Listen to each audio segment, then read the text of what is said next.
kaya bumaba ako.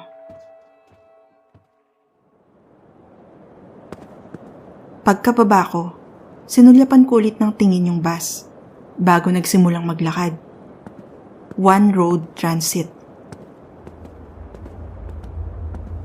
Hindi ko alam kung saan ako pupunta. Ni hindi ko na nga matukoy saan yung exit ng terminal. Sinundan ko na lang yung daan sa gitna ng nakahilerang mga bus para makalabas. Ang kaso, yun nga, mukhang pinaglalaruan yata ako. Alam mo na kapag ganitong mga horror story, hindi ko malagpasan yung hilera ng mga bus. Parang walang katapusan. Mahigit 15 minuto na ako naglalakad. Wala pa rin ang dulo. Iba't iba na yung mga kulay, disenyo at pangalan ng mga bus na nakikita ko. At hindi rin naman ganito kalaki ang Ecoland Terminal para abutin ako ng siyam-siyam sa isang diretsong lakad. Sinubukan ko na ring lumusot sa gitna ng uso at puwitan ng mga nakahilerang bus, pero wala pa rin. Kung saan-saang direksyon na ang tinahak ko, pero kahit paderman lang, wala talaga. Tinangka kong i-text ang tarantado kong pinsan, pero walang signal. Nakasindi pero ayaw ding gumalaw ng cellphone, hanggang home screen lang. 27% ang baterya, tapos 7:01 PM, May 29, 2018 ang oras. Naisip kong balikan yung bus na sinakyan ko. Kaso mukhang mahirapan akong mahanap yon kasi litong-lito na ako sa mga dinaanan ko. Oo. Alam ko magmumukha akong baliw sa gagawin ko pero bahala na, kako. Wala namang tao.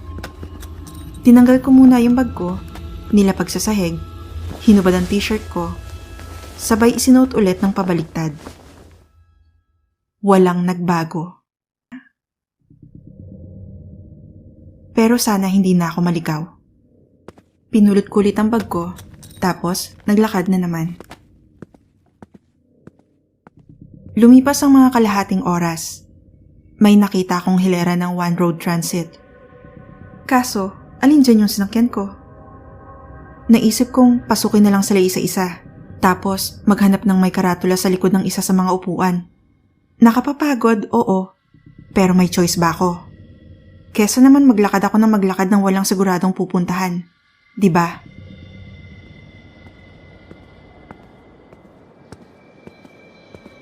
Sa awa naman ng Panginoong, malamang siya ring naglagay sa akin na hanap ko yung bus. Naupo sa kinaupuan ko kanina, tapos naghintay sa hindi ko alam. Paano kung hindi na ako makalis dito? Ando na tayo. Aandar din naman tong bus kapag biyahe na. Ang kaso, nasa ibang dimensyon yata ako eh. Kaya hindi malabong hindi na ako makalabas dito.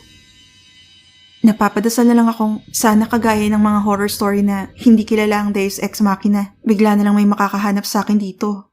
O di naman kaya may mahanap akong daan. O magising ako. Basta kahit ano, ayos na yun.